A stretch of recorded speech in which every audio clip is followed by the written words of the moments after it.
Igicamunsi cyiza kuri mwebwe mwese mukomeje kudukurikira ndetse n'abakomeje kubana natwe hano ku Karabo TV. Mwese nongeye kubahereza ikaze mu makuru wagezweho, mu makuru yihuta ndetse yakomeje kuvugwa ku bigendanye n'umutekano, politike, diplomasi n'ibindi bigiye bitandukanye. Turi kuwa kane, turi ku itariki 15 z'ukwezi kwa mbere 2026. Nizere ko mwese mukomeje kugira ibihe byiza, nizere ko mwese mukomeje kugubwa neza. Reka turebere hamwe rero amakuru yihuta kandi agezweho akomeje kugenda avugwa. Nitwe Mire, ubwo mwese nuko mbashuhuje. Hakomeje kuvugwa igitero ihuriro ry'ingabo za leta ya Kongo riherutse kugaba mu bice bigiye bitandukanye hano muri Uvira, ndetse iki gitero cy'indege zitagira pilote kikaza kwibasira ibice bimwe na bimwe bigiye bitandukanye, higanjemwo n'ikiraro cyaje kwangirika mu buryo bukomeye cyane. Ibi bitero kandi bikomeje gushyirwamo imbaraga mu gihe umutekano ukomeje kuzamba ku butaka bwa Kongo, ayimande by'umwihariko zihanganye zikomeje no gushinzanya kutubahiriza agahenge nk'uko bikomeje kugenda bigaragara cyangwa se nk'uko birimo bitangazwa.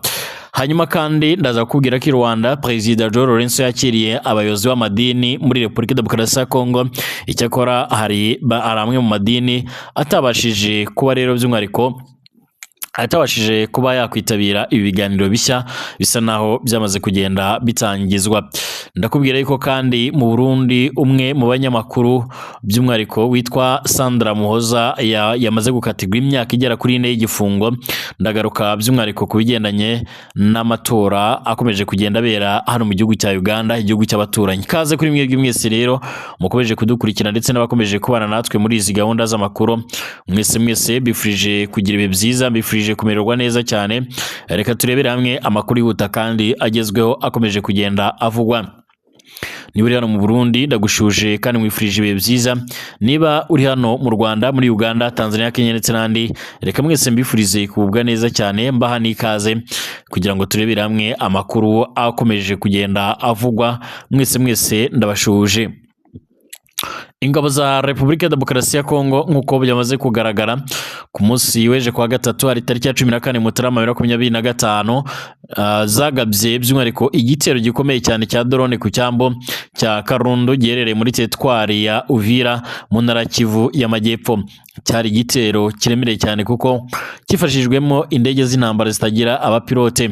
Umuyobozi wa AFC Bwana Lawrence Kanyuka kandi yatangaje ko kira gitero ingabo za IDC zakifashishije muri yo z'umwihariko indege zitagira abapilote zangiza byinshi, ndetse ubuzima bw'abasivile bahurira n'ibibazo bikomeye cyane nk'uko bigaragara.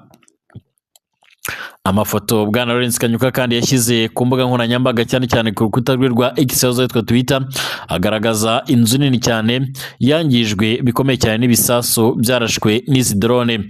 Yunzemo ko kandi mu gihe hari kuba rero ibi bikorwa bikomeye cyane, M23 ikaba ikomeje gusaba abenegihugu ndetse n'imiryango mpuzamahanga kuba abatanga buhamya mu bikorwa leta ya Kinshasa ikomeje kugenda ikora, aho by'umwihariko ikomeje no kwirengagiza amahame yasinyiwe ida mu gihugu cya Qatar. Iki gitero kandi gikurikira ikindi gidro cya drone no mu ngabo za leta ya Kongo zagabye mu gace ka Mukoko garereye muri commune Minembwe, Mutundi ndetse no mu bindi bice bimwe na bimwe bitandukanye.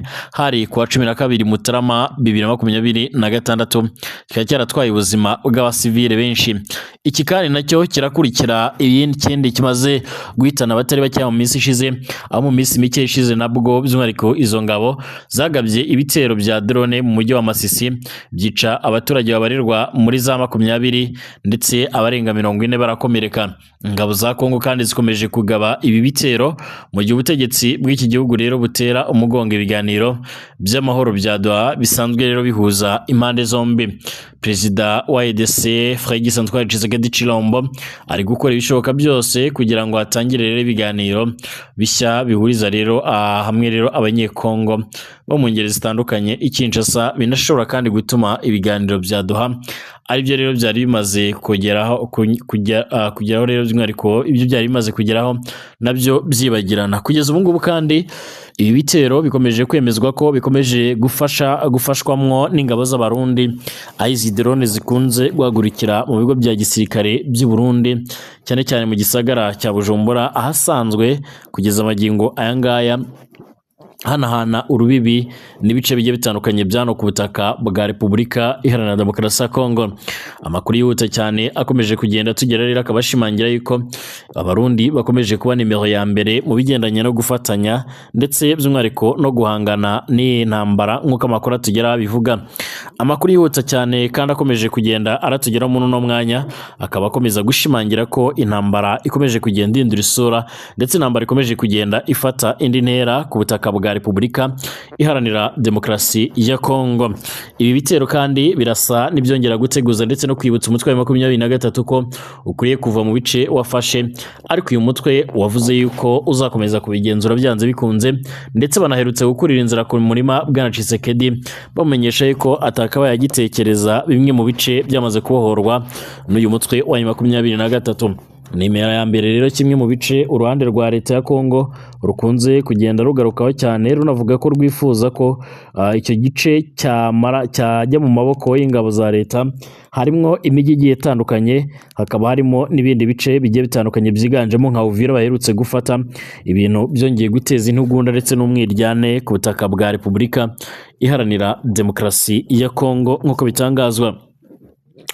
Muri aya makuru kandi ndeka nanakubwire yuko bwana João Lourenço uyobora igihugu cya Angola yamaze kwakira bamwe mu banyekongo bahuriye mu madini agiye atandukanye mu biganiro bishobora kuba byatanga umusaruro cyangwa se ntibigire n'icyo bigeraho nk'uko amakuru akomeje kugenda atugera bivuga. Turi Rwanda mu gihugu cya Angola, Perezida João Lourenço n'umwe mu baperezida bakomeje kugenda bagerageza kugira uruhare mu guhangana ndetse no gukemura ibibazo. Kuri wa gatatu tariki ya 14 Mutarama, Perezida wa Angola João Lourenço uyobora umuryango wa Afurika yunze ubumwe yakiriye i Rwanda rero abayobozi b'amadini bo mu matorero Gatolika ndetse n'abaprotestante nk'uko bigaragara yose yo muri Repubulika ya Demokarasi ya Kongo. Nk'uko rero byatangajwe na Perezidansi ya Angola ngo ibiganiro byibanze ku kuntu ibintu byifashe muri Repubulika ya Demokarasi ya Kongo mu gihe kandi umutekano ukomeje guhungabana mu burasirazuba bw'iki gihugu nk'uko amakuru tugera bivuga. Ibi biganiro kandi nk'uko Perezidansi ya Angola bitangaza komeze nabivuga bije nyuma y'uruzinduko rwa Perezida Félix Antoine Tshisekedi Tshilombo nk'uko bigaragara yagiriye hano i Rwanda mu gihugu cya Angola. Uruzinduko kugeza amagingo yangaya rukomeje gusobanura byinshi cyane cyane ku mubano w'ibi bihugu. Mu gihe kandi iki cyumweru umukuru w'igihugu cya Kongo yakoze by'umwihariko uruzinduko inshuro ebyiri mu rwa mukuru wa Angola i Rwanda kugira ngo rero by'umwihariko aganire ku kibazo cy'uburasirazuba bwa Repubulika Iharanira Demokarasi ya Kongo na mugenzi we wa Kongo bwana João Lourenço. Kugeza ubu ngubu rero nk'uko bikomeje kugaragara ibigendanye cyane cyane by'umwihariko ni intambara yo ku butaka bwa Kongo ikomeje gutuma rero habaho ibintu bikomeye cyane birimo ubuhunzi n'ibindi bibazo biremereye cyane. Urukiko rukuru rwa Ngozi mu majyaruguru y'u Burundi kuri uyu wa gatatu tariki ya 14 Mutarama 2026 rwakatiye umunyamakuru Sandra Muhoza, umunyamakuru rero by'umwihariko w'igitangazamakuru kigenga La Nova Burundi, igifungo cy'imyaka 4 n'ihazabu by'umwihariko y'amafaranga 200,000 by'amarundi, aho yashinjwaga rero by'umwihariko nk'uko bigaragara aho yashinjwaga guhungabanya umutekano w'igihugu ndetse no gukurura amacakubiri ashingiye ku moko. Iki gihano kandi nubwo rero kitatanga by'umwihariko kitangana by'umwihariko n'igihano cy'igifungo cy'imyaka 12 n'ihazabu ya miliyoni 1 rero y'amafaranga by'umwihariko cyasabwe n'ubushinjacyaha mu iburanisha rikomeye cyane ryabaye ku itariki ya 19 ndetse by'umwihariko ku itariki ya 19 Ukuboza kwa 2025 nk'uko bikomeje kugenda bitangazwa. Cyemeje icyaha uyu munyamakuru Sandra Muhoza watawe muri yombi muri Werurwe 2024 abanza gufungirwa muri gereza nkuru ya Mpimba i Bujumbura, umurwa mukuru w'ubukungu bw'u Burundi, mbere yo kwimurirwa muri gereza ya Ngozi nk'uko bigaragara.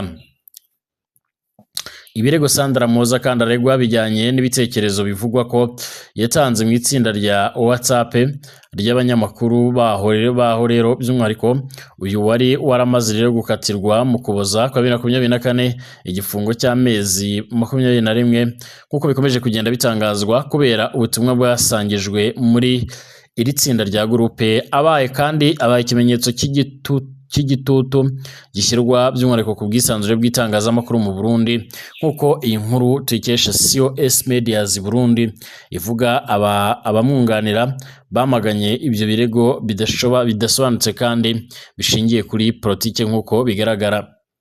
Perezida Evariste Ndayishimiye yaraherutse rero guhamagarira by'umwihariko guhamagarira Sandra Muhoza n'umunyamakuru Ken Claude Nduwimana ufungeye impimba gusaba imbabazi ku mugaragaro. Umukuru w'igihugu kandi cy'u Burundi yanakomoje ku rubanza rwa Floriane Irangabiye rwabaye muri Kanama 2024 nyuma yo gukatirwa imyaka 10 y'igifungo nk'uko amakuru atugera bivuga. Bashimire mwese bakomeje kudukurikira ndetse n'abakomeje kubana natwe. Twongere